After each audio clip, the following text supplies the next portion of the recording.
Bonjour et bienvenue à Foi Lire. Je m'appelle Frédéric Tupinier-Martin. Alors, je fais une intro. J'ai arrêté d'en faire systématiquement. Parfois, ça me déplaisait un peu. Je trouvais ça lourd un peu d'en faire pour plein de raisons. Mais pour cet épisode-ci, je tenais à en faire une parce que l'épisode devrait être publié avant la sortie en salle de l'adaptation cinématographique du livre dont il est question, donc 1000 secrets, 1000 dangers d'Alain Farah. L'épisode aujourd'hui là, va porter sur cette œuvre et sera présenté avec Suzanne. Donc, la première du film adapté du livre est mercredi prochain, le 10 septembre 2025. Donc, l'épisode devrait sortir avant ça. Si vous avez la chance de l'écouter avant la sortie du film, eh bien, garochez-vous au cinéma, encouragez les artistes locaux. Ce sera adapté par... En fait, il a été réalisé par Philippe Falardeau. Et sinon, je pense que je peux me méprendre, mais si ma mémoire est bonne, la sortie en salle officielle sera le 19 septembre, donc quelques jours plus tard, et vous aurez la chance aussi d'aller le voir à ce moment-là si vous n'avez pas pu être au festival. Donc, voilà, tout simplement. J'en dis pas plus sur l'épisode. L'épisode est autoportant. Et sur ce, amusez-vous. Bon épisode.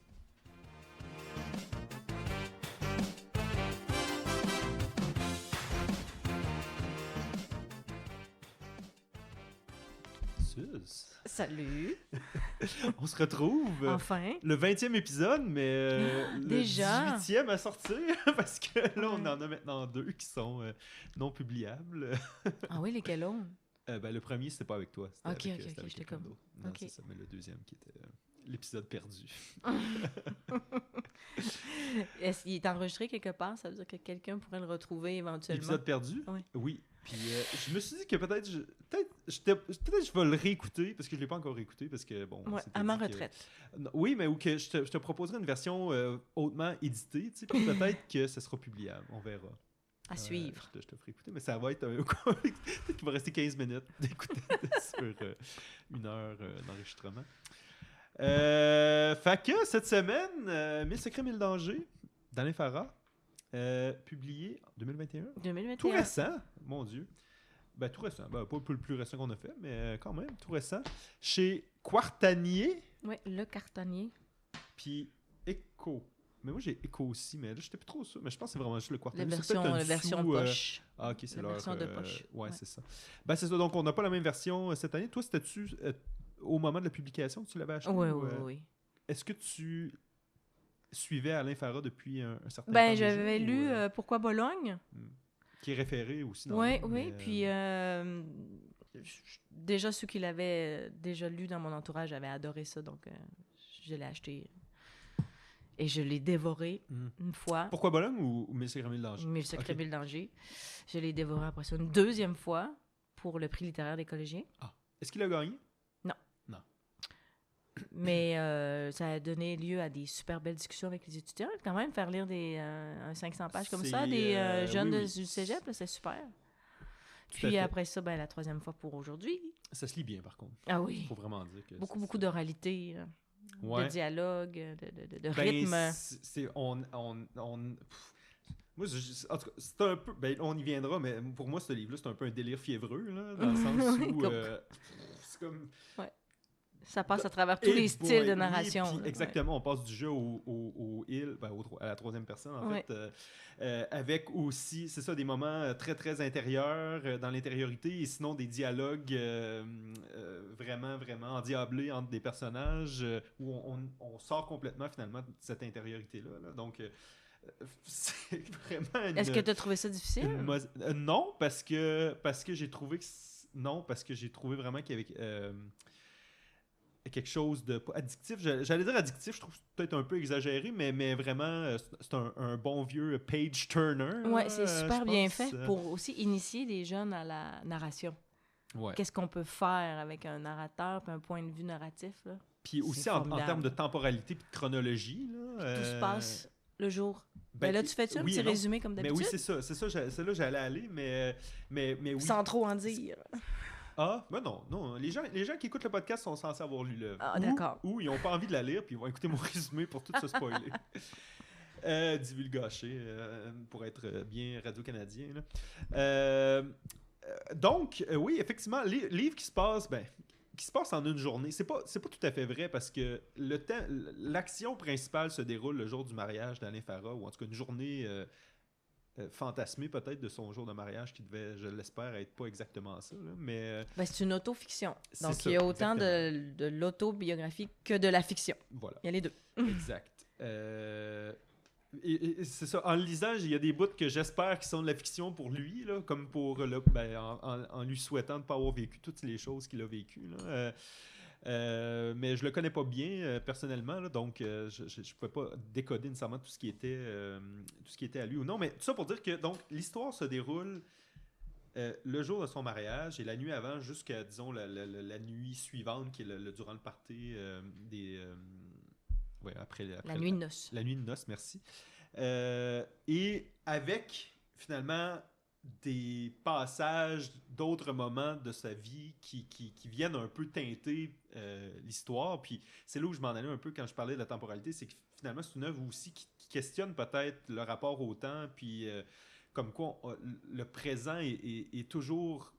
En fait, le passé est toujours présent dans le présent. Mais qu'on est ce qu'on a été autrefois. C'est peut-être ça un peu c'est pratiquement quantique. Effectivement. Mais le futur n'est pas là, par contre. Tout est... Ouais.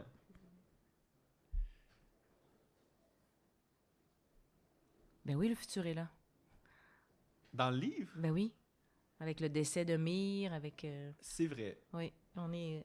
En fait, il y a des retours dans le passé. De mime. Ouais. J'ai dit Mire. J'ai mélangé les deux. Mire. J'ai mélangé les deux. Avec justement les retours dans le passé, mais aussi le... Tout à fait. Ouais.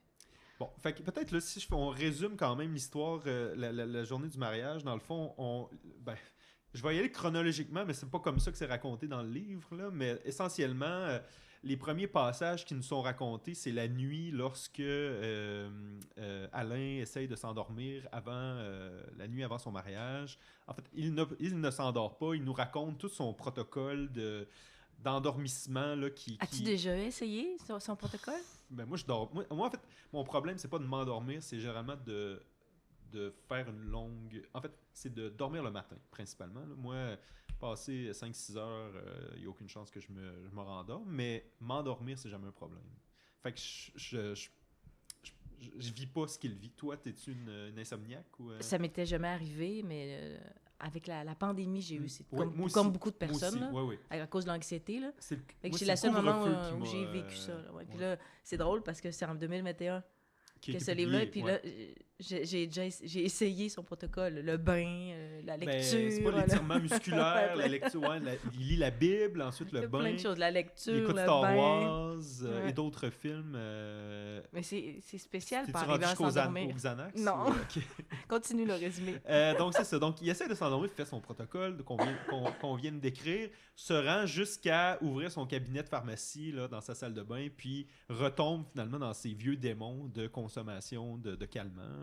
Et donc, se craint que quelques Xanax... En fait, je pense qu'il en prend un ou deux, mais il se fait un horaire parce qu'il se dit, le jour de mon mariage, l'anxiété va être au comble. Et donc, il sait que s'il commence le Xanax avec les effets rebonds là, de l'anxiété, parce que c'est souvent ça, là, les benzodiazépines, cette classe-là de médicaments, c'est que ça calme pendant 2-3 heures, puis après ça, le pic d'anxiété est encore pire que le moment précédent. Donc, il sait qu'il va devoir les étaler pendant toute la journée s'il commence cette nuit-là. Ce qui est intéressant avec ce livre-là, c'est que là, toi, le médecin, et moi, la prof de littérature, qui se rencontrent autour de cette œuvre-là, je trouve ça vraiment le fun. Il va falloir qu'on parle aussi de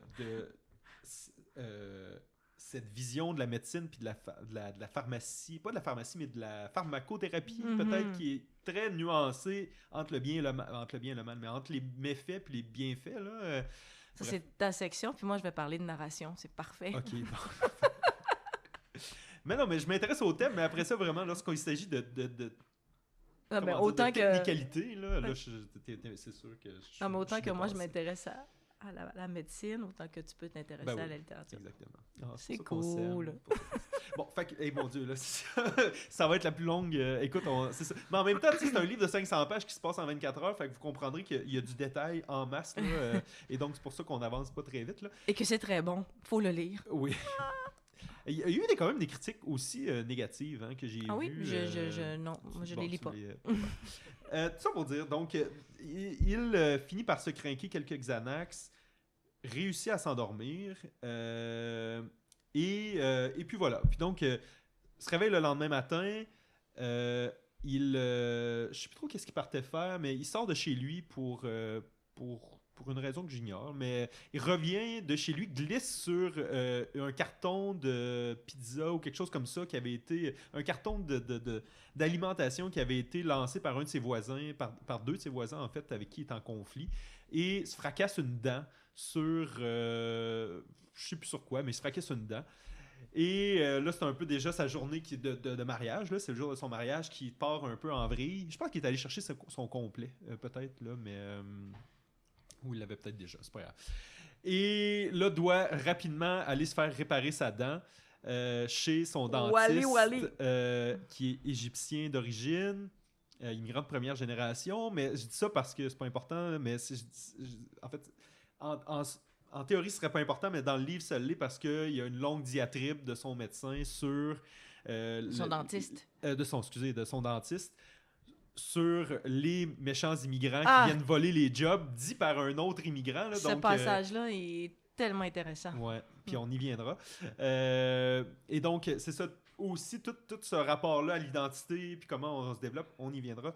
Mais donc, passage intéressant. Retourne ensuite, après que sa dent soit réparée, chez lui, où il devait attendre son cousin Edouard qui venait le chercher en Mustang pour l'amener au mariage. Son cousin arrive en remorqueuse CAA. Puis bon, là, tout de suite, on va y venir. Puis ça fait partie aussi des éléments du passé qui sont racontés dans l'histoire, mais on comprend là, que Edouard a eu multiples mésaventures, notamment financières, depuis un certain temps. La mort de son père aussi, je pense qu'il était à peu près 6 mois, si ma mémoire est bonne, ou en tout cas quelques mois avant le mariage. Et est complètement désorganisé et est arrivé en retard pour aller chercher la Mustang chez la compagnie de location et finalement s'est déplacé en remorqueuse parce que c'est ça son travail là, de jour d'être remorqueur. Et là donc c'est un peu le moment comment dire c'est un peu comment dire il y a un peu une honte peut-être de ça, puis là s'en suivent les discussions de frustration puis de critiques multiples d'Alain à l'égard d'Edouard. Une réflexion sur les classes sociales, l'éducation, oui, puis aussi la peu culture. Puis cette histoire vraiment ancrée dans un paysage montréalais ils sont sur l'autoroute d'Écarie, pris dans le trafic, il doit faire 40 degrés Celsius, ils mangent une frite avec un orange Juliette, tu sais, c'est comme moi, tu sais, qui quand même est allé me promener dans ces coins-là déjà dans ma vie, tu sais, j'avais exactement les paysages, puis la scène, c'était comme évident pour moi exactement il était où à peu près. Ben, tu vois, c'est intéressant ce que tu dis parce que là, le film va sortir la semaine prochaine, le 19 septembre. Non, mais il va être en première au Festival du cinéma de Québec le 10 septembre. Puis là, on est le 6 et le balado va sortir plus tard. Je vais essayer d'être vite. Je vais essayer d'être quick parce que ça serait bien comme... Première chose que j'ai fait en lisant ce livre-là, c'est tellement cinématographique que tu viens de décrire exactement une scène où tu peux, comme cinéaste, reconstituer. Puis, écoute, c'est niaiseux, là, mais il y a une scène où il décrit qu'il y a une tache il y a une motte de mayonnaise qui va lui tomber sur son complet et que là, il évite la tache. Puis là, je me disais, mon Dieu, c'est exactement comme je le verrais dans un film. Là. Mais oublie pas que ça sera pas pareil. Parce que c'est jamais pareil. Ah ben non, c'est évidemment là, mais... Du roman au film. Donc il faut s'attendre à voir quelque chose de différent, inspiré d'eux. Mais quand même, j'ai Philippe vraiment Falardeau, c'est quand même quelqu'un beaucoup. Que j'estime. Là, donc, mais il a fait des très bons films. J'ai vu la bande-annonce, puis ça promettait quand même. Juste sa mère, là. Ouais. Oh là là. Yolande, ouais. Donc c'est ça, sont en remorqueuse, plusieurs critiques, puis aussi là, c'est là qu'Edouard commence à se confier sur Edouard qui avait un peu accumulé 1 million de mensonges, ou en tout cas avait omis de dire la vérité sur plein de choses. Commence à ça c'est l'eau pétillante, commence à se dévoiler tranquillement, bon, on y viendra, mais les enjeux immobiliers, comment il a dilapidé un peu la fortune de son... Ben, pas la fortune, mais l'héritage de son père qui venait de mourir. Ses multiples cartes de crédit qui sont maxées. Il y a à peu près 60 000 $ de dettes. Ramène aussi les histoires du passé de leur adolescence avec Badreddin, l'ennemi juré d'Alain, puis cette fameuse Constance des montagnes. Et donc, il y a déjà cette tension-là qui est créée dans la conversation, dans la remorqueuse, qui est à peu près une des premières scènes du livre aussi, là. Oui, la première était au mariage avec l'histoire du père, mais après ça. C'est la vie du père. Tout s'ouvre sur la vie du père. Mais, pendant mais quand même après beaucoup de pages. Ouais. Puis la vie du père, en tout cas, à travers cette marque. En tout cas, on y viendra, mais moi, c'était une de mes scènes préférées dans le livre. C'est quand il marche d'une table à l'autre et que les moments du passé reviennent à chaque pas, ou presque. Là, c'est une narration vraiment impressionnante. Ouais. Et donc, c'est ça, se rendre jusqu'au mariage, jusqu'à l'oratoire Saint-Joseph où se déroule le mariage, arrive un petit peu en retard, mais sans plus, se rendre dans la cérémonie. Finalement, Édouard, qui devait amener les anneaux, les oublie dans la sacristie. Et donc, une longue scène de recherche des anneaux, en fait, parce que la porte de la sacristie est barrée. Et donc, Édouard court partout dans l'oratoire Saint-Joseph. On fait essentiellement la visite de l'oratoire avec lui, avec une histoire de Saint-Frère André là, qui nous a raconté en long et en large. Finalement, retrouve les anneaux, mais bon, trop tard, mais elle les retrouve quand même, en fait, juste avant que les vœux soient prononcés, là, mais quand même, brille par son absence pendant la cérémonie. Là. Donc, voilà. Ensuite, ils sortent. Alain hurle sur Édouard, toute sa frustration, sa colère de la remorqueuse et ensuite de l'anneau, puis un peu tout ce qui s'est accumulé aussi dans le passé. Finalement se rendent malgré tout à la cérémonie de noces. Là. C'est comme ça on appelle après un mariage la cérémonie de réception des invités. Là. Je sais pas. Je me suis jamais marié, donc... Moi, je me suis marié, mais il n'y a pas eu plusieurs étapes comme ça. C'est ça, ouais. Hey, c'est une grosse affaire quand même qu'ils ont fait. À la toundra, quand même, je suis allé voir, on peut faire une visite guidée en ligne de la toundra. Tu peux te promener c'est pas très joli en fait là, mais le pavillon du Canada d'Expo 77 là, près du parc Jean-Drapeau à Montréal. Je pense que c'est l'île à côté du circuit Gilles Villeneuve. Donc réception qui est là avec les discours des parents. On a toutes les scènes là, en fait de la mère d'Édouard, la mère pardon d'Alain. Yolande qui s'est jamais remis en fait de son divorce il y a plus de 30 ans, genre rendu ou peut-être un petit peu moins de 30 ans, là, mais dans le livre, multiples moments de profond malaise. Alain qui consomme encore les Xanax un par-dessus l'autre pendant la cérémonie avec de l'alcool qui s'ajoute là-dessus. Il s'évanouit. Oui, Édouard qui lui règle ses problèmes d'immobilier avec Badreddin. Là, on y viendra peut-être dans le détail. Au téléphone. Non, je regardais. Le temps, on regardera. Hein, c'est correct. Le résumé, ça fait partie de la beauté du podcast. Quoi d'autre? Oui, bon. Alain s'évanouit après toutes les substances qu'il a consommées. L'ambulance vient l'accueillir.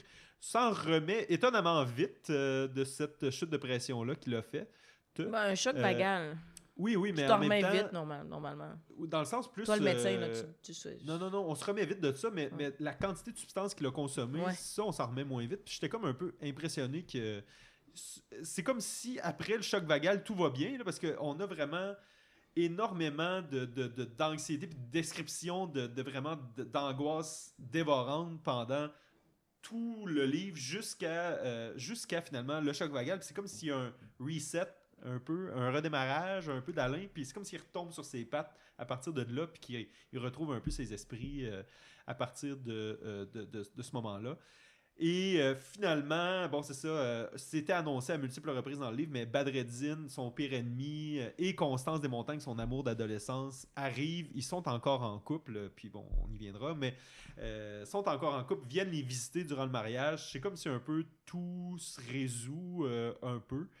Il y a un peu vraiment un moment, là, pas Oui, oui, vraiment comme une fin heureuse, là, de la façon un peu que la narration est construite, je pense, à ce niveau-là. Dénouement heureux, là. Et les problèmes immobiliers, financiers d'Edouard aussi semblent s'apaiser parce que Badreddin les rassure sur leur alliance financière avec les parents de Constance qui viennent aussi les appuyer dans tout ça. Et ils s'en vont vers leur voyage de noces, vers l'hôtel et ensuite vers leur voyage de noces en Égypte. Donc Virginie et Alain qui sont maintenant mariés et vécurent heureux et eurent plusieurs enfants. En fait, une seule qui nous a raconté, qui est Bénédicte. Jusqu'à maintenant. Ouais, c'est ça. Ben, en tout cas, du moins, Dans le roman. Oui, mais cette scène-là se passe en 2015. Je pense que la mort de Mime est en 2015, si ma mémoire est bonne. Là. Je l'ai décrit à quelque part, mais je le retrouve pas. Oui, je pense que c'est ça. Ouais, c'est ça, c'est 8 ans. Ouais, 2015, 8 ans après le mariage. Donc. Et voilà, bravo. Voilà. Mais bon, peut-être quand même aussi, juste dire, là, parce que, bon, là, j'ai fait la narration de l'histoire du mariage, mais donc, quelque chose qui est énormément présent, c'est vraiment l'histoire d'adolescence là, de Alain Édouard, son cousin, Badreddin, qui est un jeune immigrant, mais qui est arrivé à l'âge de 10 ans au Canada. Je me rappelle plus de quel pays, mais un pays du Maghreb, là, je pense. Ou, le Maroc? Ça se peut. Ouais, je pense que oui. Peut. Et initialement, en fait, Alain et Édouard faisaient les 400 coups. Badreddin est arrivé à leur école secondaire privée Mont-Saint-Louis. J'ai jamais vu l'école. Faudrait que j'aille voir des photos. Ah, je te parle de Badreddin. Ah, de Badreddin. Oui, oui. Ben oui, avec de la dégaine, puis beau gosse, un peu désinvolte, et séduit. En fait, c'est ça. Donc, en parallèle de tout ça, Alain connaît à peu près vers l'âge de 12 ans une jeune fille qui s'appelle Constance Desmontagnes, de qui il tombe follement amoureux dès l'entrée au secondaire. Deviennent très très proches, voire inséparables ces deux-là. Alain lui raconte tous les problèmes qu'il vit à la maison, notamment avec ses parents, là, leur divorce puis leur chicane vraiment intense, là. Puis se lie, en fait, se crée vraiment une amitié. Puis Alain, en fait, une amitié, mais qui est factice, en fait, parce qu'Alain est follement amoureux de Constance et lui fait croire qu'ils sont seulement des amis. Et en parallèle de ça, Constance, évidemment, donc triangle amoureux, Constance devient follement amoureuse, elle, de Badreddin en secret, elle ne le dit pas à Alain, jusqu'en 5e secondaire, au moment où elle le révèle à Alain. Alain, lui, évidemment, réagit très mal. Ben, évidemment, pas évidemment, mais il réagit très mal. En fait, insulte Constance et s'en va. Puis c'est comme on comprend que c'est la fin de leur relation et les deux sont profondément blessés de ça. Mais aussi, par la suite, donc, il y a cette fameuse scène où Alain, Édouard et Badreddin, qui étaient aussi trois grands amis, se rassemblent. On comprend que depuis quelques mois, voire années, ils font un peu de commerce de stupéfiants, mais des stupéfiants étant les médicaments que consomme Alain. Et Alain drogue Badreddin et le menace de le tuer, mais se fait arrêter inopinément par son cousin. Et c'est l'arrière-plan qui explique un peu pourquoi le jour du mariage, c'est profondément troublant pour Alain que Badreddin s'invite 10 ans plus tard au mariage. Fred. As-tu survécu, Suzanne? C'est beaucoup de détails. les gens le verront pas à la maison, mais Suzanne était comme « Meurs, arrête! » Fred, qu'est-ce que tu as aimé de ta lecture? C'est drôle, hein, parce que j'ai eu vraiment du... Merci. C'est drôle parce que là, Suzanne me disait de me rapprocher du micro. D'habitude, c'est moi qui lui dis. Fait que c'est correct. Je prends de l'expérience. C'est un livre qui s'est vraiment lu tout seul. Je l'ai lu en vacances en une semaine. Ça s'est lu vraiment vite, là. Pour moi qui lis pas vite d'habitude. Je pense qu'initialement, c'était plus vraiment de tout comprendre l'intrigue puis de saisir chacun des éléments. Et je pense initialement, c'est ça qui m'a happé. Puis c'est tout le temps pourquoi la deuxième lecture est toujours très riche, même si ça me... Je trouve ça... La deuxième lecture est toujours plus dure que la première parce que j'ai plus cet élément-là de découverte. Mais je pense que c'est en le relisant que j'ai peut-être mesuré la richesse de la narration, oui, du rapport au temps, des thèmes dont on parlait, de de la psychologie des personnages, tu parlais des éléments de classe, du rapport à l'immigration et l'identité. Fait que je pense que c'est ça qui, en deuxième lieu, m'a appelé. Puis j'ai été mieux, capable d'aller chercher la richesse du livre. Comment on fait pour vivre avec une maladie? Aussi. Moi, c'est beaucoup venu me toucher. Surtout, on dirait que à la fin, avec le père qui explique à Alain, lui, tout ce que la maladie lui a causé, son divorce, sa fuite, parce que... Son divorce? Oui, parce qu'il fuyait tout le temps. Ah. Il fuyait tout le temps. Donc, ça a ruiné leur couple. Puis, il dit à son fils comment essayer de vivre avec cette maladie-là. Les deux ont la même maladie. Donc, et Badreddine, comble de l'ironie, aussi. Aussi. Donc, c'est... Bon, et bien pire, en fait. C'est des maladies du côlon, hein? On comprend... Badreddine a une stomie, c'est ça que je comprends? Oui, exactement. Mais elle n'est jamais nommée, puis j'imagine que c'est par choix. Là. C'est pas la maladie de Crohn, peut-être. On pense, là. c'est fortement suggéré que ce soit ça, ou la colite ulcéreuse, là, qui est comme son cousin. Là, mais comme, c'est ça. Et c'est vraiment... Tout tourne autour de ces deux hommes-là, le père, qui est toujours en filigrane et qui est toujours un peu protégé. La mère, Alain, il est pas gentil avec elle. Ouais, sa mère est insupportable. Non, sa mère s'est occupée de lui. Mais voyons donc. Non, sa mère s'est occupée de lui. Sa mère, elle a tellement donné d'amour. C'est catastrophique la façon qu'elle se comporte. Oui, mais parce qu'elle souffre. Quand elle lui dit « Oui, mais je te pardonne », voyons donc une mère dit ça à son enfant. Hey! Je pense que je l'ai déjà dit à la mienne. Oh, Jésus. Hey, Revenons à la maladie. Oui. Donc, quand t'es aux prises, un peu comme ce qu'on respire sur ta twin. Ouais, c'est vrai. Tu sais, t'as une maladie. C'est vrai. Qu'est-ce que tu fais? Comment tu vis? Tes rapports aux autres? Comment tu te sens un souffre-douleur? Mais à un moment donné, il faut que tu apprennes à vivre avec. Mais c'est pas évident, là. Puis la peine que ça peut causer aux autres aussi, de te voir dans cet état-là. Ou... C'est drôle. Puis moi, ce que j'ai noté à un certain endroit, c'était plutôt ce deuil précoce qu'il doit faire de sa propre vie, en fait.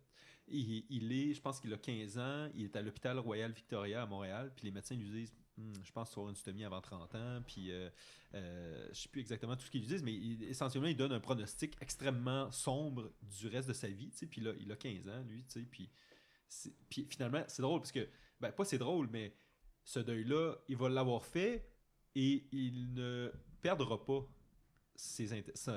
en fait, il va trouver un traitement qui va lui convenir, les thérapies biologiques, probablement.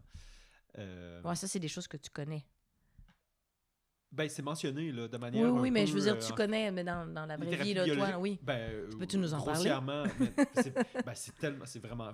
Je suis pas gastro-entérologue, puis je travaille pas du tout avec les maladies inflammatoires de l'intestin, là, mais essentiellement, il y a des nouveaux traitements qui ont été publiés, qui ont été mis en commerce il y a quelques années maintenant, là, qui répond. En fait, ça dépend c'est parce que, tu sais, c'est ça, on dit la maladie de Crohn, mais il y a plein de sous-types, puis il y a plein de... chaque médicament ne convient pas à chaque personne. Okay. Là, ça a l'air complexe, faut tester plusieurs trucs pour... puis plusieurs classes différentes. Donc, on teste des classes. Certaines personnes répondent mieux à d'autres que... En fait, certaines personnes répondent mieux à certaines classes versus d'autres non. Là. Donc, c'est très complexe, mais... essentiellement, il semblerait, dans ce qu'on comprend au moment de l'écriture du livre, qu'il avait trouvé quelque chose qui lui convenait. Après ça, est-ce que maintenant, 5 ans plus tard, ça lui convient encore? C'est un point d'interrogation, parce que des fois, on a une période de longue rémission avec un médicament. Après ça, on a des soubresauts qui peuvent survenir par la suite. Chaque personne a une maladie différente. Tu sais, puis, pour les hommes, peut-être c'est plus stable. Là. Je sais que les grossesses aussi, pour les femmes, parfois, ça peut... débalancer la maladie, là, donc ça peut varier aussi. Là. C'est drôle, tu pourrais me répondre, il y a des femmes qui ont cette maladie-là, mais je pensais que c'était plus des garçons. Moi, non, j'avais une professeure au secondaire qui nous en parlait souvent, là, qui avait une maladie. Puis c'est ça, je me rappelle, me semble que ces grossesses, ça a été des périodes d'accalmie pour elle, étonnamment, mais après ça, ça pouvait reflamber, tu sais, c'était vraiment pas heureux comme maladie. La première fois que j'ai lu le livre, le début, j'étais dans l'autobus. Je lis beaucoup dans l'autobus. Et là, on est... L'autobus de ville? Pas, oui, pour me rendre au boulot. Là. OK, pas voyageur. Ouais, Okay. là, pour me rendre au boulot. Puis là, je lisais le début du roman où on est dans un narrateur externe. Ouais, moi aussi. Et puis là...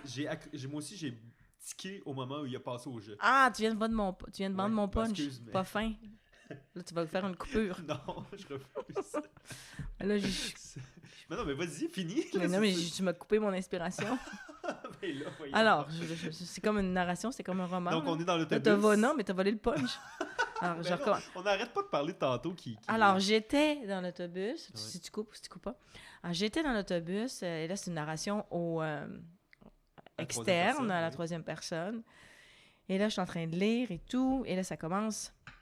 Le dernier paragraphe. La salle est bruissante de rire et de conversation. Shafik prend une gorgée d'eau fraîche. Virginie, qui discute à bâton rompu avec Myriam, s'interrompt pour lui sourire. Elle est sans inquiétude. La nuit commence à tomber. Il est 20h45 et Shafik Elias Farah tourne la tête dans ma direction et me voit, moi, Alain Youssef Farah, son fils, son héritier, à l'autre extrémité de la toundra, du côté des jardins, des Floralies, au moment précis où, remontant ma braguette, je passe la grande porte de verre. Youssef Charbel. Alors, je me mets à pleurer. Mais voyons donc. À shaker. À être dans une transe. Dieu. Je te le jure. Ça faisait tellement une espèce de plaisir de lecteur là, de faire « Ah, tu me prends pas pour une... Tu sais, tu me prends pas pour un con, pour une conne. Là. Tu m'emmènes là. Tu vas me faire vivre cette épopée littéraire. » Là, j'ai fait... Ouais.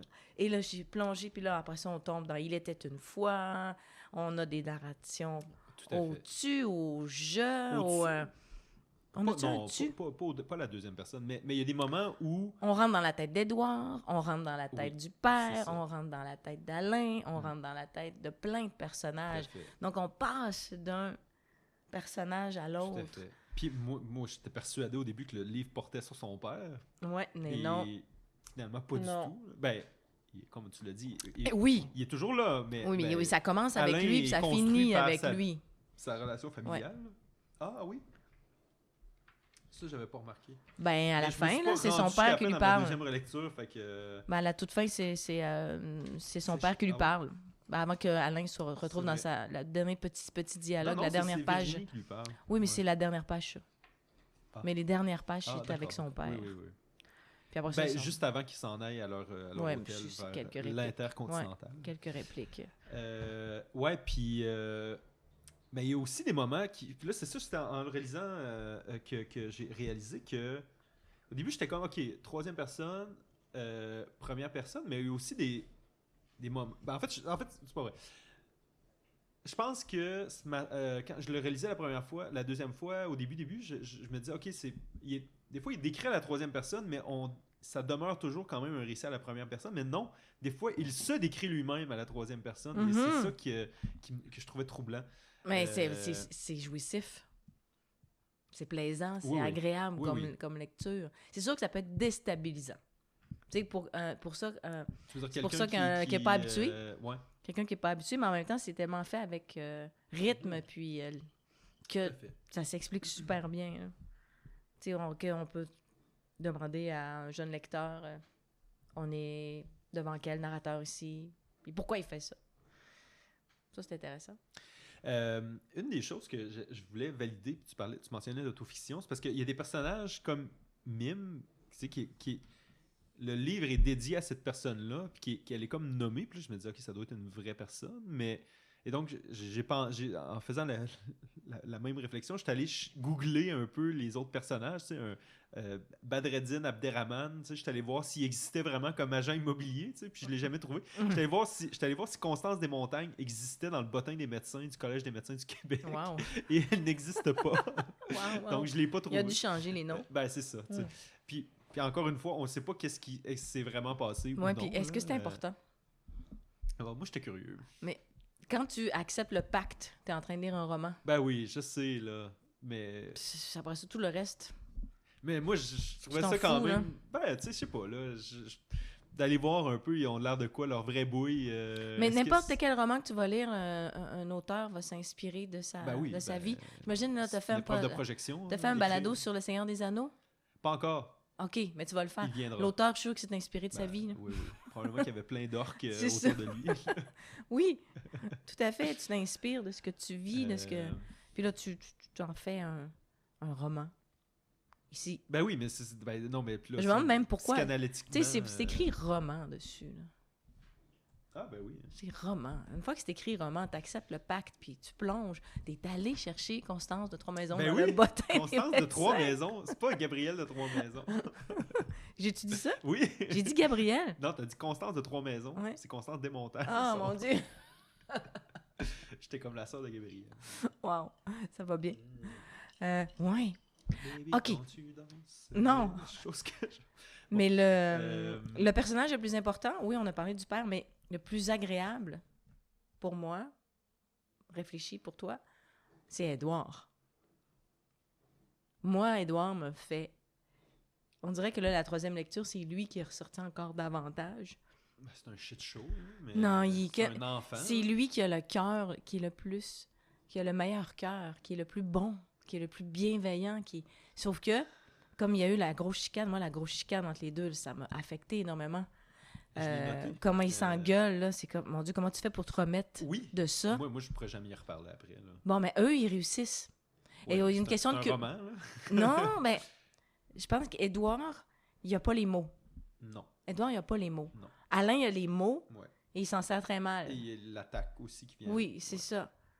Donc, et l'amour, normalement, est censé être plus fort. Et c'est ce qui se passe dans le roman. Ben oui. Mais il y a tellement... Édouard, il est toujours heureux. Ben oui, mais tu peux pas... Oui, mais je suis pas d'accord avec toi, parce que, tu sais, dans le fond, je pense qu'il est... il est l'archétype de la passive agressivité, Édouard? Parce que les gens, quand ils entendent passive agressivité, ils entendent agressivité, mais le vrai mot dans passive agressivité, c'est passive. C'est passif, en fait. C'est dans sa passivité, c'est dans l'omission qu'il va faire, c'est qu'il révèle sa vraie agressivité à l'égard des gens en renouvelant pas son bail, en cachant des choses à sa douce, en arrivant en retard pour la remorqueuse, en investissant de manière cachée dans les biens immobiliers, en oubliant les alliances. C'est une forme d'agressivité à l'égard des autres personnages. Je vais te citer Alain Farah sur le personnage d'Édouard. Mais c'est pas parce qu'Alain dit qu'il a raison.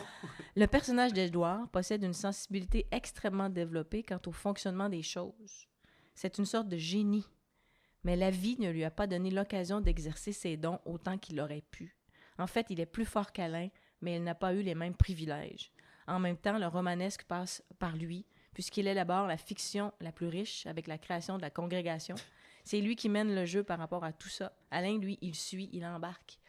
Ben, mais moi, ça me fait réfléchir. Je suis pas en désaccord avec ce qu'il dit, mais je suis pas d'accord avec toi qu'il est d'une pureté infinie. Non, j'ai pas dit qu'il était pur. J'ai dit qu'il était gentil, qu'il était bon. Ben, moi, c'est pas la même chose. Je pense pas. Pas la même chose. Ça t'empêche pas d'avoir des plans bouseux là, quand t'es gentil. Il est maléfique, là, c'est pas ça. Vraiment, pas du tout. Je veux pas être maléfique. Il y a juste... mais je suis pas d'accord avec toi. Il n'y a pas d'argent avant d'avoir l'héritage de son père. Je suis d'accord. Tu sais, il fait partie... Il n'a pas été à l'école autant, il a pas... On vit dans une société où il y a ces inégalités-là, mais il n'y a pas la faculté, quand il reçoit l'argent, de faire un placement. Il n'a pas besoin d'argent pour rattraper les anneaux puis arriver à l'heure à sa remorqueuse, à la Mustang. Mais c'est juste un peu de candeur. Il rentre à l'oratoire sur Joseph, et moi, quand je suis allée, j'ai vraiment... Mais tu as raison qu'il n'a pas les mots, mais il va transformer ses gestes en agressivité quand il fait ces omissions-là. C'est l'acte manqué. Il n'est pas agressif, mais non. Mais non, mais c'est ça que je te dis. C'est Alain l'agressif. C'est ça que je te dis. Il est agressif dans sa passivité. Il n'est pas agressif, il est passif, mais passif-agressif, d'où l'appellation de la passive-agressivité. Les anneaux arrivent pareil. Ben oui, mais fucking en retard. Mais c'est pas grave. Il prend le temps de lire des pamphlets. Il prend le temps de lire des pamphlets. Mais il est ému quand je suis allée à l'oratoire. Qu'est-ce que j'ai devant toi présentement? Qu'est-ce que j'ai dans mes mains? Un dépliant du frère André. Les gens, ils le voient pas, ça. Quand j'étais... Ouais, mais j'ai, cher vous qui écoutez, un dépliant du frère André. Et quand j'ai vu le cœur du frère André, je pleure beaucoup. Ce livre-là m'a fait beaucoup pleurer. En sachant qu'il y a eu Qu'il a été volé. C'est peut-être même plus son vrai cœur. Oui, c'est des étudiants de médecine qui ont fait le coup. C'est probablement. Mais 1 million d'humains qui sont venus... Pas 300 000? 1 million défilés. C'est 1 million qui sont venus défiler à ses funérailles. Ça se peut-tu, hein? Puis on devait être à peu près 2 millions au Québec dans ce temps-là. Exact. Peut-être moins, je sais pas. Mais c'est complètement délirant. Mais revenons à Édouard. Je suis pas d'accord. T'as envie d'être avec cette personne-là parce que tu vas toujours... Non, moi, j'ai pas envie d'être avec Alain, là. Non, qui est toujours en train de se gratter. Ou une Virginie, là. OK, mais... Je veux être leur gay friend, là. Ouais, c'est ça. Non, mais c'est pas eux les personnages centraux, là. Non. Virginie est même... Elle était facile. Oui, mais c'est volontaire. Alain Farah, il dit « Je veux pas mettre ma vie amoureuse... évidemment. C'est pas le but du livre, là. Donc... Mais, ouais. Ah ouais? Ben moi, j'ai tellement aimé Édouard à la 3e lecture. Ben en fait, c'est pas que je l'ai pas aimé, mais tu me disais c'est quel ton personnage que tu as trouvé le plus gentil ou le plus bon. Moi, je suis pas d'accord, mais après ça, est-ce que je l'ai trouvé divertissant, puis j'ai trouvé qu'il amenait de l'intrigue, puis qui amenait un plaisir à comprendre les péripéties qu'il va vivre? Oui, définitivement, c'est extrêmement bien raconté. Puis ses comportements au mariage, quand Yolande arrive pour faire son discours, elle est là encore à vivre toujours pas à accepter le fait de son divorce, puis qu'elle est là à se poser en victime tout le long, puis tout ça, puis Edouard il est comme « Let's go, ma tante! » Puis il renverse de l'alcool sur le public. Tu sais, je veux dire, il y a des scènes d'images que tu peux tellement t'imaginer si tu as déjà été dans un mariage, cette espèce de mélange-là de malaise, d'attente, puis de journées fantasmées par les gens qui sont jamais aussi incroyables que dans leurs imaginations. Là. Édouard. Oui. J'aime pas le mot agressif par rapport à lui. Mais il n'est pas agressif, il est passif-agressif. Mais ça non plus, j'aime pas ça. Page 374, ça, c'est ceux qui ont la version complète. Moi, nom de poche. Là.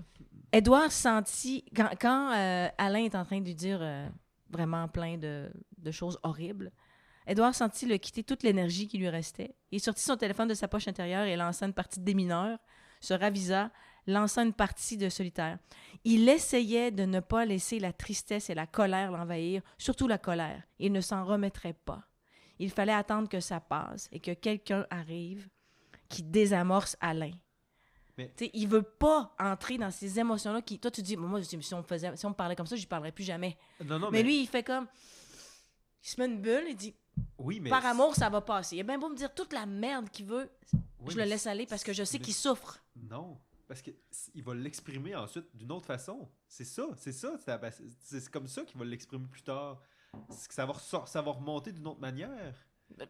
Pas en oubliant des anneaux, voyons donc. Ben oui! Mais non! Ben oui! Mais non! Ben oui! Hey, moi, là, Freud, sort de ce corps, s'il te plaît. Mais non, mais c'est ça, c'est exactement ça. Parce que c'est tellement une journée importante pour Alain. C'est la pire chose qu'il pouvait faire dans sa journée, puis il le fait. Il arrive à temps, les anneaux, je suis pas d'accord. C'est pas grâce à lui, c'est parce que Suzanne Mechanic le trouve. C'est pas parce qu'il s'est débrouillé puis qu'il les a trouvés lui-même. Là. Sinon, il les aurait jamais trouvés, ces anneaux. OK. Qu'est-ce que ça fait? Qu'est-ce que ça fait? Mais non, c'est des constructions, un mariage. Une construction. Je suis d'accord avec toi. Moi aussi, ça me donne pas envie de me marier. Pareil. Mais pourquoi t'es mariée? Moi, je suis pas mariée. Je suis mariée parce que sinon... Pour les impôts. C'est compliqué puisque j'avais des parents morts. Ah. Il fallait m'assurer que mon héritage allait à mes enfants. OK. Bon. En tout cas, il y avait des trucs, des technicalités. Bon, c'est une bonne raison, j'imagine. Comme ceux qui se marient pour... Mais non, moi, je me suis mariée, c'est un petit mariage, un mariage d'amour dans ma cour, là. Ah. C'est ma meilleure amie déguisée en pingouin. Okay. Oui, puis on a fait un gros party, là. C'est tout, là. Ça serait spécial parce que j'avais commandé un super buffet. Puis on est arrivé, mon mari, mon chum et moi, plus rien dans le buffet. Mon mariage. Écoute, tout le monde avait tout mangé? Oui! Oh. Il y en aurait des choses à raconter, ce mariage-là. Il y a toujours des choses qui se passent dans un mariage. Oui, effectivement. Je te souhaite de te marier un jour. C'est vraiment cool. Ben, moi, comme j'ai pas beaucoup de proches invités, je sais pas trop ce que ça serait, là. Moi, en fait, je dis ça. c'était juste Non, des c'est pas amis vrai. à mon Ouais, c'est ça, mariage. exactement. J'aurais pas de famille invitée, mais ça serait des amis. C'est ça la famille choisie, en fait. Puis ça m'a rien coûté. Parce que les invités payaient leur repas. Puis c'est tout. Moi, j'avais des souliers à 50 $, une robe à 50 $. Parce que moi, ce qui me met profondément mal à l'aise dans les mariages, c'est l'espèce d'auto-célébration. Dans les quelques mariages que je suis allé d'amis, là, ouais. Ben, c'est une célébration de ton amour que tu étales au monde, là. Oui, mais en même temps, tu demandes à tout le monde de venir te célébrer. C'est un peu ça aussi. Ben t'sais. oui. Puis en t'amenant des cadeaux, en t'amenant des. Tu sais, puis moi, ça. Maman, il n'y avait pas de cadeau. Non, c'est ça. Ben, c'est ça. Ben, mais moi, les mariages que je suis allé, il y en avait, tu sais. Puis c'était des mariages conventionnels, là. Ouais, non. Donc, aussi, ces normes, en fait, très, très, très hétéronormatives, là, on fait le jeu de la jarretière, puis on se promet fidélité jusqu'à la fin de nos jours, puis moi, j'ai vraiment eu des profonds malaises Hey, on n'y a pas ça dans au le roman. mariage. Ben non, Il n'y a parce pas qu'on de jeu de les écrit pas. jarretière, etc., Non. etc. Pourtant, c'est un mariage religieux. Moi, c'est ça qui m'a troublé. Le rapport à la religion Ouais, dans le allons-y. livre, là, C'est intéressant.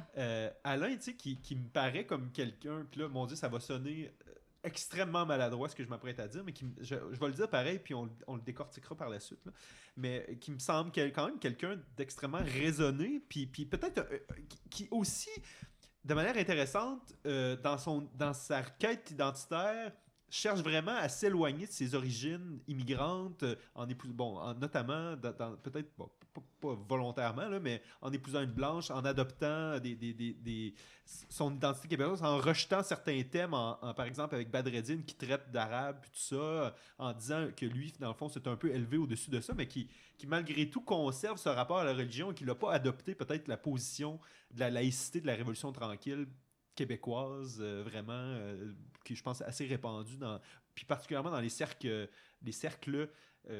universitaires dans lesquels il fraye. Là. Donc, j'étais un peu surpris de son rapport à la religion et aux religieux plus largement dans le livre. Ouais. Ça nous amène à la discussion avec Wally Wally, justement. Oui. Tu sais, à un moment donné, il dit... la religion du père. Tu trouves que j'exagère? Eh bien, pas du tout. Ils font comme toi, Chafaud, les Québécois de souche. Ils acceptent d'abandonner ce qu'ils sont pour ne pas peiner les autres. Ça a été dur pour toi d'abandonner la religion catholique ou... Non, mais c'est qu'on veut pas... Les Québécois veulent pas blesser les autres. On est un peuple qui est très, très tolérant, là, de consensus. C'est une force aussi. Là, mais tu sais, en même temps, jusqu'où ça va aller? Jusqu'où on va? Là, c'est toute l'histoire des prières de rue. T'as-tu suivi ça? Là, ça, n'en parlons pas. N'en parlons pas parce qu'il y a beaucoup de couches puis il y a beaucoup de... Oui. Et chacun a une opinion là-dessus. On n'habite pas à Montréal. Voilà. Mais c'est vraiment intéressant le rapport à la religion qu'on a ici, comme tu dis, parce que on l'a mis de côté. Mais il reste quand même un grand fond. Mais moi, en fait, personnellement... Catho au Québec. Là. Oui. Tu sais, on se le cachera pas. Ben oui, puis soyons clairs, on a une catho-laïcité, là, mais personnellement, puis même, des fois, j'entendais des déclarations des politiciens sur « j'espère que Dieu existe ». Moi qui est profondément athée, je comprenais pas trop. Là. Et en fait, c'est ça, c'est peut-être aussi, c'est ça mon problème. Je pense que j'ai une posture, réellement, là, soyons honnêtes, je pense que j'ai une posture condescendante avec la religion. Pour moi, je comprends pas l'idée de croire, en fait, je pense. Je comprends pas cette idée-là. Parce que pour moi, je pense que j'ai adopté une idée qu'on a un passage d'étoiles filantes dans le monde, mais que malheureusement, tu as dit le mot magique, parce qu'on est tous des étoiles.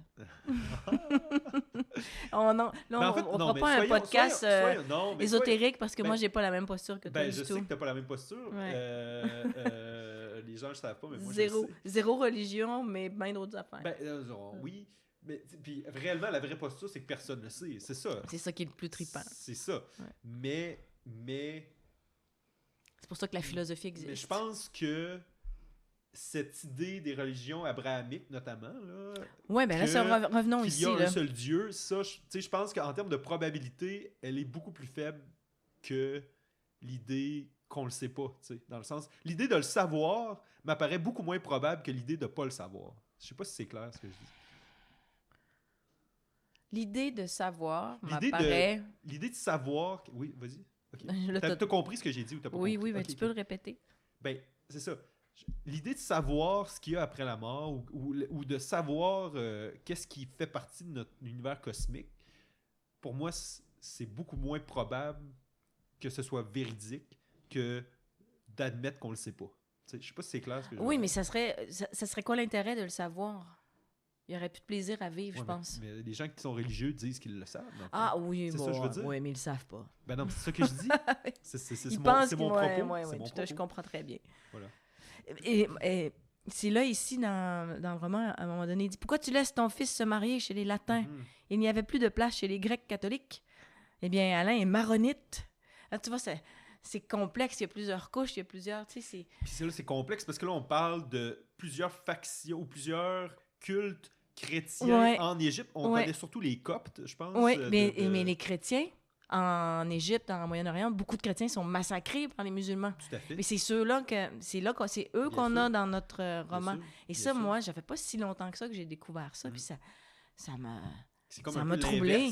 L'espèce d'islamophobie qu'on a ici est retournée là-bas contre les chrétiens, là, finalement.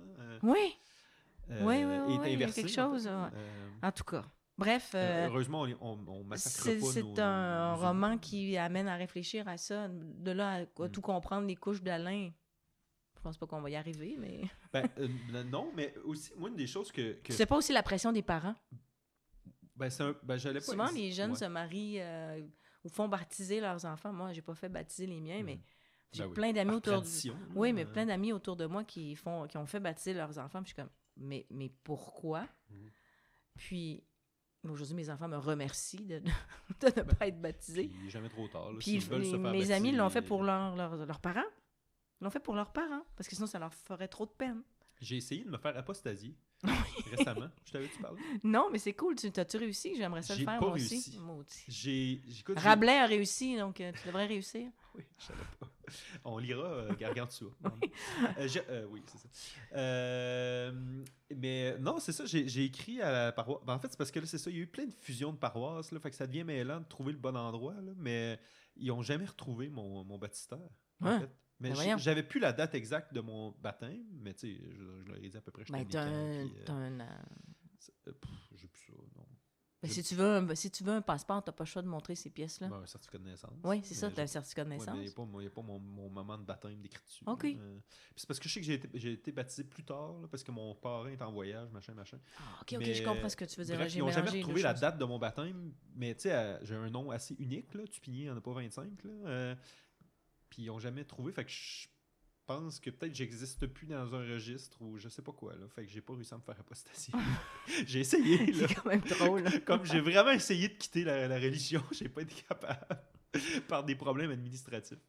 Ouais. OK. Mais moi qui pensais enfin pouvoir trouver la... Ben, t'essayeras. Je sais pas t'as été baptisé où, là, mais ils sont peut-être mieux organisés que dans Port-Neuf. OK. Revenons. Pas du lac, toi? Hein? T'es pas du lac? Je viens du lac Saint-Jean, oui. C'est ça. Ben, cherche-le, là. OK. Le divorce. Tu vas te retrouver le passage. Alors, il dit, je suis arrivée presque par hasard ici, dans ce pays de froid. Puis j'ai connu ta mère, il y a Alain. Et nous nous sommes mariés. Ta mère, ta grand-mère, ses frères. Ils formaient un clan. C'était nouveau pour moi, qui était orphelin. Je peux te dire que ça n'a pas toujours été difficile avec ta mère. Nous avons été heureux. Mais j'en ai voulu plus d'argent, plus de moyens. Je me suis jetée dans le travail, j'ai commencé à voyager, j'étais tout le temps partie. Quelque chose entre Yolande et moi s'est brisé. J'ai voyagé pour l'argent, puis j'ai voyagé pour fuir la maison. J'ai laissé ta mère seule avec toi. Je t'ai laissé seule avec ta mère, je le sais. Elle m'en a toujours voulu pour ça. Elle n'était pas bien. Du matin au soir, elle avait le nez plongé dans son dictionnaire médical à vérifier si tu étais malade. Votre corps, 1000 secrets, 1000 dangers. C'était le titre. Connais-tu le syndrome de Munchausen? Explique peut-être. C'est une maladie dans laquelle une personne se valorise à travers Ah oui, à travers sa oui, maladie. j'ai écouté la série Sharp Object. Oh non, pas ça. Pas à travers sa maladie. Non, c'est ça. C'est Non. pour aller chercher des gains secondaires à travers sa maladie, dans le fond. Et on peut la vivre par proxy. Fait qu'on peut avoir une mère qui vit la maladie de Munchausen. Là, par contre, c'est des syndromes factices. Là, lui, il est vraiment malade, Alain, dans son cas-ci. La maladie dont je te parlais, c'est que tu rends ton enfant malade. Oui. Tu rends ton enfant malade pour te sentir... OK, ben c'est ça. C'est un peu ça. Là. C'est ça. Ben il y a une série, la dernière série qu'a fait Jean-Marc Vallée. C'était présenté au Diamant cet été, l'exposition. Oui, mixtape. Ouais. OK, mais j'avais pas... Non, c'est super. Je suis allé à l'exposition, mais j'avais pas attrapé... Puis moi, j'avais tout vu, vu tout son œuvre, sauf cette série-là que j'ai écoutée dernièrement. Puis c'est vraiment ça. Puis c'est une mère qui rend malade volontairement ses enfants pour se valoriser. C'est fou comme c'est documenté, là. C'est ce que tu me dis, là. Ouais. Mais là, le petit, lui, il est malade pour vrai, là. C'est ça. Ouais. Fait que c'est pas exactement la vraie définition, là, mais il y a quelque chose. Mais moi, c'est ça. Je trouve ça drôle que tu adoptes vraiment la position de la victime pour la mère. Tu sais. Oui, peut-être parce que je suis une mère. Mais clairement, à l'égard de son père, probablement qu'elle a effectivement été victime. Mais moi, c'est vraiment dans la relation avec Alain. Moi, je suis complètement. Moi, je peux pas faire porter ça à l'enfant. L'enfant n'est jamais responsable des ajustements de ses parents. Non, je comprends. Mais moi, mon point de vue, c'était juste que dans le roman, il a vraiment protégé son père et il a vraiment été très, très agressif sur sa mère. C'est vrai. Elle passe au cash, comme on dit en bon québécois. Oui. Non. Ouais. Puis durant le mariage, puis c'est vrai. Mais son père a vraiment quelque chose de stoïque, hein, comme si... Bon, moi, à la fin, il reconnaît. Hein. Oui, tout à fait. Non, mais stoïque dans le sens qu'il réagit, tu sais, Wally, il réagit, son père réagit rien. Tout ce passage raciste et tout, veux-tu en parler? Puis, on est rendu là? Ben, comment dire, tu sais, encore là, je redeviens freudien, mais dans cette, tu sais, il y a un rejet de soi-même dans ce que Wally dit, dans le fond, quand il parle des maudits migrants qui viennent voler les jobs, tu sais, puis là, c'est comme, mais, quoi, tu sais, t'es migrant toi-même, tu connais la souffrance de la personne migrante, tu sais. Et moi, là, une fois, je prenais un taxi pour aller à l'aéroport à Montréal. Et c'était un chauffeur algérien. Et puis, il nous disait à toute la famille, ils vont tous débarquer ici, ils vont tous venir prendre nos jobs de taxi, là. Puis, j'étais comme, qu'est-ce que j'entends? Ouais. Ben, c'est ça. C'est quand même assez courant, ce discours-là, chez les immigrants eux-mêmes. Ben oui, non, mais pour moi, c'est la même chose que l'homophobie intériorisée chez les homosexuels. Tu sais, c'est ça. Tu sais, je pense que c'est du stigma intériorisé chez une personne qui en a vécu, mais qui en est inconsciente, malheureusement. Là. Mais, oh là là, mais tu sais, c'est ça. C'est un personnage de roman, là, mais ils doivent exister, ces gens-là, là, et c'est malheureux. Ben, c'est comme les Cubains qui votent pour Trump, des choses comme ça. Trump passe son temps à parler contre les personnes hispanophones, puis ça n'a aucun sens. Là. Donc, c'est malheureux, mais ça existe. Il y a tellement d'hispanophones aux États-Unis.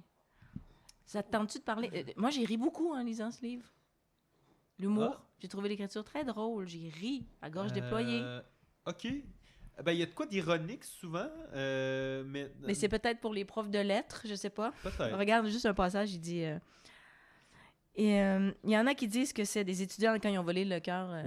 Il y en a qui disent que c'est des étudiants en médecine de McGill qui ont fait le coup pour une initiation. Ils appellent ça un concours de prise. Tu dois rapporter la chose la plus improbable, la plus rare, la plus spéciale. Tu as fait quoi? Tu as fait ça, toi? C'est Édouard qui parle à Alain. Non, j'étais en lettres, c'était nul. Il fallait se déguiser en Marcel Proust ou en Marguerite Duras. Là, Édouard, des Français morts qui ont écrit des livres? Ouais, c'est pas mal ça, là. Le monde à l'université a rien à faire, c'était peurant. Tu sais, il y a toujours... C'est drôle, là. Moi, j'ai ri, là. Édouard m'a fait... moi, j'aime Édouard. Oui, tu sais, comme... moi, c'est plus, tu sais, quand... Justement, je te disais, quand il regarde les dépliants, tu sais, puis que c'est comme... Qu'est-ce que tu fais? T'sais, c'est comme le... Mais en même temps, il essayait de s'inspirer pour sa religion. Là. Oui! Il vole les dépliants. Bon, enfin, il redonne à Édouard ce qui revient à Édouard. Il y a un peu de pathétisme, en fait, à certains moments. Non, mais c'est vrai. Là, mais c'est pas de sa faute. Non, mais évidemment que c'est pas de sa faute. Je suis d'accord avec toi. On n'est jamais responsable des circonstances dans lesquelles on est. Là. Mais quand même, tu sais, je veux dire... ça invente une fausse religion pour valider... pas valider, mais... comment dire, légitimer son projet immobilier avec un bâtiment religieux, tu sais, en tout cas. C'est drôle. Sinon, ce qu'on a parlé tantôt, mais la relation à la pharmacothérapie, Ah oui, c'est vrai que tu aux voulais parler de médicaments. ça. Allons-y. Parce qu'il y en a beaucoup des noms de médicaments là-dedans. Moi, c'est... C'est quoi? Qu'est-ce que c'est? Moi, là, je connais pas ça du Xanax. Qu'est-ce que ça fait? Dans le fond, les benzodiazépines, qui sont la catégorie... Le Xanax, c'est son nom commercial, on l'appelle l'alprazolam. Toutes les benzodiazépines, c'est des médicaments qui terminent en am, dans le fond. Fait que le lorazépam, l'alprazolam, bon, bref, etc. D'autres médicaments qu'on connaît bien, l'Ativan. Oui, ça, j'ai déjà entendu ça. Le Valium. Oui, ça fait dormir, ça. C'est tout des calmants. Ah, en fait. ok, C'est des antidépresseurs. C'est des antidépresseurs ou des calmants? Anxiolytiques, on les utilise un peu à tout vent, mais quelqu'un qui fait une dépression, tu lui donnes pas du Xanax. En fait, c'est vraiment des médicaments à courte action. C'est ça le problème avec les benzodiazépines. Ça s'apparente un peu sur le cerveau aux effets de l'alcool, en fait. Okay. C'est pour ça que quand il se craquait à la fois de l'alcool et ses Xanax durant la réception, j'étais comme, oh damn, c'est intense. Mais l'effet de l'alcool, quand c'est le fun ou quand c'est pas le fun? L'effet de dépresseur de l'alcool, disons. Là, donc relaxant, c'est le fun. Mais oui, on pourrait dire. Là, mais ça dépend de chaque personne. Oui. Puis, mais t'as pas d'effet secondaire autant que l'alcool? Non, mais comme je te dis, c'est vraiment l'effet rebond, généralement. Là, parce que généralement, c'est le fun. C'est le fun. Ou en tout cas, ça calme un certain temps, puis après ça repart en pire d'habitude.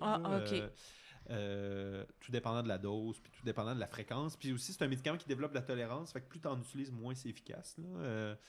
Et le Xanax aussi, c'est parce que c'est un médicament qui veut plus dire grand-chose, parce que l'alprazolam, là, vraiment, sa forme commerciale produite par les compagnies pharmaceutiques, c'est standard, mais dans la rue, il se vend beaucoup de Xanax, mais ça veut dire c'est rendu un terme qui veut dire un peu n'importe quoi, parce que ce qu'on trouve dans la rue qui s'appelle des Xanax, c'est pas de l'alprazolam, là, c'est un mélange de plein de cochonneries qui est rassemblé, qui fait un effet similaire, tu sais, mais ça contient n'importe quoi dans le fond. Là. Qu'est-ce que je voulais dire aussi? Oui, c'est ça. Quand tu fais un sevrage d'alcool, mettons que tu arrives à l'hôpital puis que tu es un gros buveur, mettons que tu te tapes une 24 par jour puis que là, tu arrêtes de boire d'un seul coup, là, on va te donner des benzodiazépines pour aller compenser graduellement avec des doses descendantes, parce qu'un sevrage d'alcool, ça peut être mortel. Là, dans le fond, si c'est pas bien géré. Là, fait que, ça dépendant, là, mais il faut vraiment... C'est pour les gens qui en prennent beaucoup. On salue mon lave-vaisselle qui fait du bruit en ce moment. C'est ça. Fait que ça peut être vraiment, vraiment intense sur la santé. Là. OK. Écoute, c'est instructif, c'est important de le savoir, parce que là, tu vois, moi, je t'écoutais, intéressant, puis finalement, non, pas tant. En fait, le Xanax, c'est un des pires, parce qu'il est vraiment à courte action. L'Ativan, qu'on donne plus souvent, un petit peu plus longue action. Le Valium... quand ma mère subissait des traitements de chimiothérapie, il lui donnait ça, de l'Ativan. Ouais, c'est ça. Mais pourquoi il lui donnait ça? Traitement de chimio? Ouais. Pour la calmer?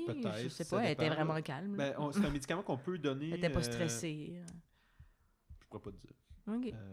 Il y avait des activants, en tout cas, il y avait toute une pharmacopée impressionnante. Ça se peut que c'était pour la calmer. Donc, tu allais parler de ça, là, de pharmacopée. Moi, j'ai tellement vu par ma mère se faire bourrer de tellement d'affaires dont elle n'avait pas besoin. C'est ça, en fait. Puis je pense qu'il y a une ambivalence, je pense, dans le livre par rapport aux médicaments, parce que on illustre comment, finalement, ça lui a sauvé la vie, d'une certaine manière, Alain, quand, finalement, il réussit à trouver le bon traitement pour sa maladie, mais que, d'un autre côté, pour sa maladie physique, ça l'a sauvé, mais pour tout ce qui est de ses enjeux de santé mentale, de son anxiété, de sa détresse profonde, on voit que ça fait plus nourrir le démon que l'aider réellement, tu sais.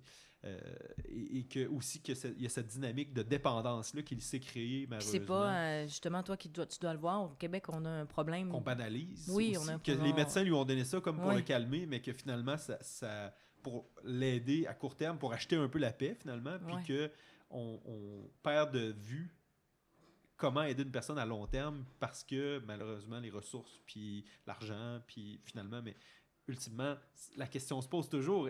Si on avait vraiment une approche intelligente par rapport à ça, peut-être qu'on sauverait de l'argent réellement, mais puisqu'à court terme, c'est plus simple de donner un calmant que d'engager quelqu'un dans une démarche de psychothérapie ou de tout autre développement personnel. Et ou sinon que parfois aussi, j'ai plein de patients qui veulent rien savoir de travailler sur eux, puis qu'eux, ils veulent la solution facile sous la forme d'une pilule là, aussi. Fait comme médecin, des fois, on est pris entre ce qu'on sait qui est le mieux, comment dire, c'est très paternaliste de le dire comme ça, là, mais ce qu'on imagine peut-être serait le mieux pour la personne à long terme et ce que la personne nous demande dans le bureau aussi. Donc, c'est intéressant. Ouais. Vraiment intéressant. Et puis voilà, puis il fait de l'argent avec ça aussi. Est-ce que tu conseilles le livre? Non! Attends, mais j'essaie de voir si j'ai d'autres choses. Je m'étais noté peut-être d'autres... on n'a pas parlé de Myriam. Ouais. On n'a pas parlé de Myriam, qui est quand même... Pour Alain Farah, c'est comme le centre, c'est le moteur, c'est ce qui a déclenché l'écriture. La mort. La mort par le cancer, tu vois, le lien, il se fait bien ici. De sa meilleure amie. Et le déni, qui jusqu'à ses derniers moments dit « Ah non, je suis là pour me reposer, je me retourne chez moi la semaine prochaine. » Je pense que perdre une amie si jeune, ça doit être marquant, là. C'est sûr, là. Et moi, c'est quelque chose qui m'a fasciné, peut-être, dans le livre, c'est cette... malgré les extrêmes blessures relationnelles qu'il a vécues jeune, Alain a quand même, finalement, développé des liens forts avec certaines personnes qui étaient extrêmement positives dans sa vie, tu sais. Puis, je pense qu'il... Tu penses à qui? Mime et Virginie, en fait. Là. Oui. Edouard, mais les blessures, c'est quoi, le divorce, puis Badreddine? Surtout le divorce, là. Okay. Oui, surtout le divorce, je dirais, puis la maladie. Ce que j'allais dire, quand t'es jeune, là, puis que tu te fais rejeter, là, c'est normal. Non, c'est courant. C'est plus les éléments familiaux, puis comment ça peut te construire d'un point de vue relationnel, en fait. Sans dire que je parle par expérience, là, mais c'est difficile parfois de faire confiance à une autre personne, puis de trouver des gens aussi avec qui on développe un lien sécure, vraiment. Parce que tu es habitué d'avoir des liens hésitants avec tes parents, que c'est les premières personnes qu'on a dans notre vie. Donc, de trouver normal d'avoir une personne qui nous aime de manière, sans dire inconditionnelle, mais qui nous aime de manière stable, disons, que c'est pas tout le temps de négocier, là, cet amour-là. Oui, pour qui on est. Puis c'est ce que le roman termine comme ça, hein? Oui, exactement. Est-ce que tu m'aimes malgré ma folie un peu? Là? Non, est-ce que tu regrettes? Non, je ne regrette pas. Je sais qui j'ai épousé. Il dit un maudit paquet de troubles. Bien résumé. Donc, tu vois, bravo, t'as bien. Mais ce que j'ai aimé de Myriam, moi, dans le roman, c'est qu'elle est toujours en train de rire, de rigoler, d'être légère. Elle est belle. Je l'imagine en train de tourner quelque part, de danser. Moi, évidemment, ça se passe à Montréal, mais je l'imagine genre, dans un appartement de Saint-Jean-Baptiste, genre avec des banderoles sur les hautes portes, tu sais, puis elle se promène en jeans avec, tu sais, l'air un peu libertin. Pas libertin, mais... Mon Dieu, pas libertin, je veux dire, mais libéré, peut-être plus. Là. Elle est heureuse. Ouais. Elle a le bonheur facile. C'est ça. Puis là, bam! La musique. Arrive ça. Mais c'est vrai que Virginie puis Myriam, ont l'air heureuses. Puis apporter du bonheur, justement, à Alain. Simple. Simple. Alain, lui, qui... Oui, c'est ça. Tout est une montagne tout le temps. Moi, je vais taire le nom de la personne, mais j'ai passé « Lis le livre ». Puis après, quelques 100 pages, je dis « J'en peux plus, là. Il se gratte trop, là. Il se gratte trop le bobo, là. » Il n'en pouvait plus de la complexité de Alain qui se regarde aller. Puis qui... Mais c'est parce que ça le confrontait à lui-même? Ou, non. OK. Je te dirai c'est qui après. Micro fermé. Ça, c'est le privilège d'enregistrer une émission. Des fois, j'écoute un autre podcast et les gens font cette même interaction-là. Je peux pas le dire au micro, mais je vais te le dire après. Là, je dis continue la lecture. Mais non. On a le droit de déposer. Peut-être les côtés négatifs. Tu disais que tu avais lu des critiques négatives. Il y a des gens qui vraiment... là, je me rappelle plus exactement du détail, mais que la narration, ça leur aurait pas plu du tout. C'est tellement le fun. Ils trouvaient pas que c'était intéressant. Ils trouvaient que le propos était pas intéressant. Ils trouvaient que finalement, il y avait aucun message dans le livre, alors que finalement, moi, je suis pas d'accord. Sans dire qu'il y a un message, il faut avoir une morale. Non, mais tu apprends à connaître des personnages. Tu apprends à connaître... une richesse, là. Oui, mais la lecture, c'est tu développes ton empathie. Tu n'as pas besoin d'avoir une morale ou un message à chaque fois tu lis quelque chose. C'est que tu apprends à découvrir d'autres aspects de Ben, c'est l'humain. ça. Les gens ont le droit de se tromper quand ils font une critique. Là, Quelqu'un mais, qui... Tu sais, quelqu'un qui a cette maladie-là. Ben oui, ben Moi, puis, j'en ai des personnes qui ont cette maladie-là dans mon entourage, puis je trouve qu'ils s'en sortent quand même bien. puis je pense que c'est un aussi, tu sais, il y a une... je pense qu'il y a une espèce d'a priori productiviste, là, tu sais, il faut que ça serve à quelque chose, là, alors que l'art, c'est ça le but. Évidemment que ça sert pas à rien, mais dans le sens que... Comment dire? D'un point de vue peut-être capitaliste, tu seras pas plus productif au travail, mais comme être humain, comme dans le côté peut-être abstrait de la vie, puis dans ce qui est insaisissable, c'est là que ça nourrit, puis c'est l'âme. C'est l'âme que ça nourrit vraiment, tu sais. Puis ça, ben, je pense que... Moi, ce que j'ai... Justement, ce qui nous apprend, ce roman-là, c'est le fils d'immigrants, première génération, comment il s'intègre au Québec, puis qu'il sacre, il demande, il y a Ben des oui. gros tabarnak qui arrivent, c'est comme, wow! Ben, Puis mais c'est ça. c'est ça, lui, il se pose pas... Oui, il y a tout un passé égyptien, il y a tout mais il vit... ses racines sont...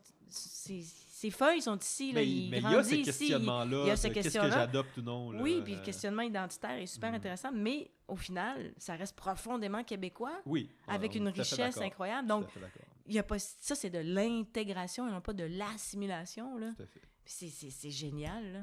Ça, j'adore ça, là. Mais c'est tout le temps, je trouve que la génération qui me fascine souvent, c'est vraiment la deuxième, tu sais, dans cet rapport-là. Tu sais, rendu à la troisième, c'est presque déjà trop loin, ils sont profondément intégrés dans leur pays d'accueil, mais quand ils ont vraiment ce lien-là avec le parent À la maison, qui, lui, tu sais. est né ailleurs, tu sais, Ouais. et qui sont baignés dans une culture qui est parfois complètement différente de la leur, il y a cette espèce de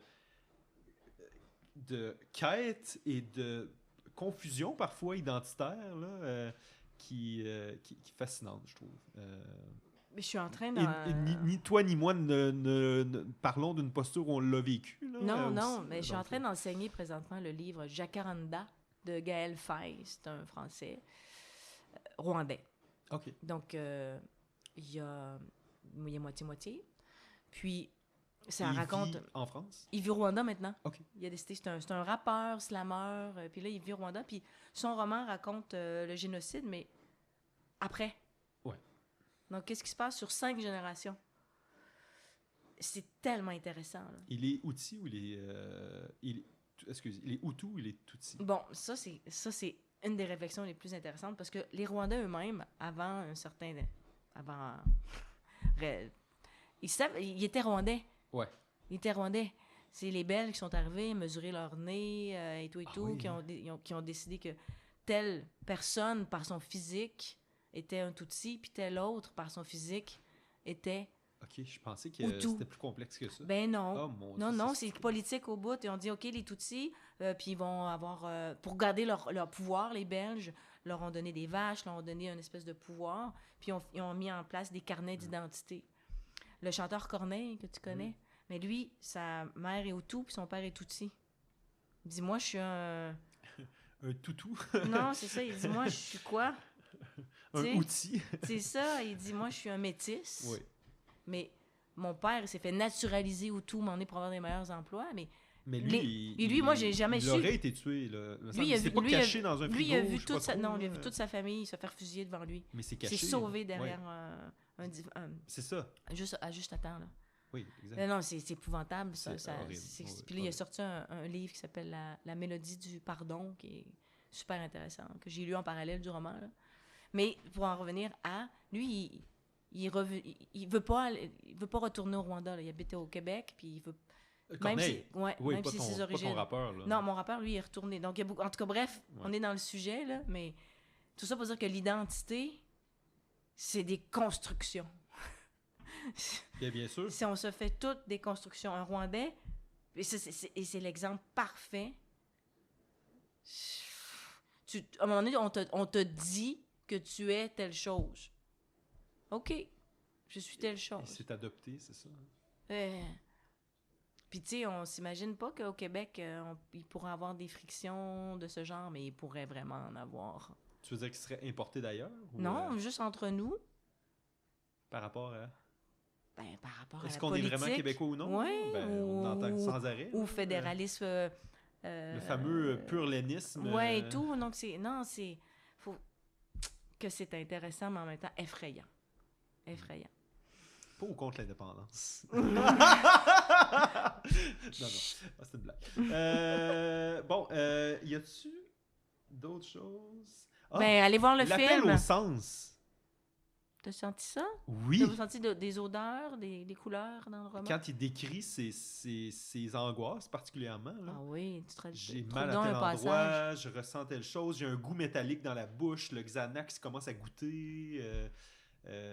Moi, c'est drôle parce que souvent, quand je lis des romans, je sais que c'est présent, puis je m'en rends pas compte. Oh, mais moi aussi, il a fallu que oui. Il y a ce que je sais de toi, Ouais. Éric Jacquot. Oui. Toutes les odeurs sont là, quand il débarque au Caire et tout, mais il a fallu que ça m'a pris la deuxième lecture pour le voir. On dirait que je m'attends plus à qui parle comment, le style d'écriture, le scénario. Là, ouais, on dirait que la description reste un peu moins... C'est spécial que tu me dises ça parce que vraiment, là, je suis passée à côté. Mais écoute, ça me rend triste. Ben là. Sinon... Ben sinon, c'est ça, Fred. Non, mais j'essaie de voir si j'ai d'autres choses intelligentes à dire. Toi, il faut peut-être que tu t'en ailles. Oui, éventuellement. Oui. Oui. Moi, j'avais l'humour, l'amitié, les structures narratives, la mort, le rapport cancer, au temps. On a-tu parlé, le rapport au temps? Ben... Je pense que oui. Oui, t'en as parlé au début quand même que le pas passé mal. est toujours présent dans le présent. Oui, notre petit... Le futur, un peu, mais... Notre énergie... pas notre énergie, mais notre prise de conscience du quantique dans le roman. Édouard. Moi, je pense qu'on pourrait finir sur Édouard. Il est passif-agressif. Non! Non, Édouard est merveilleux. Sur ce, bonne lecture à tous. Oui, garochez-vous, lisez-le. Ben oui, mais là, vous savez toute l'histoire. Essayez de... Ben, quand même, c'est bon pareil. C'est pour ça qu'on le lit 2 fois. Hein. On a assez déjà l'histoire quand on le lit la 2e fois. Ouais. Faites-en... Prenez plus soin de votre livre que moi. Parce que moi, mon livre, il a vraiment, vraiment eu mal. Là. Vous pouvez pas le voir, mais il est profondément brisé. Faites attention à vos livres. Traitez-les avec respect. Mais bon, lisez-les. Avant tout, lisez-les. Puis après ça, traitez-les avec respect. Sur ce... Bye bye. Bye!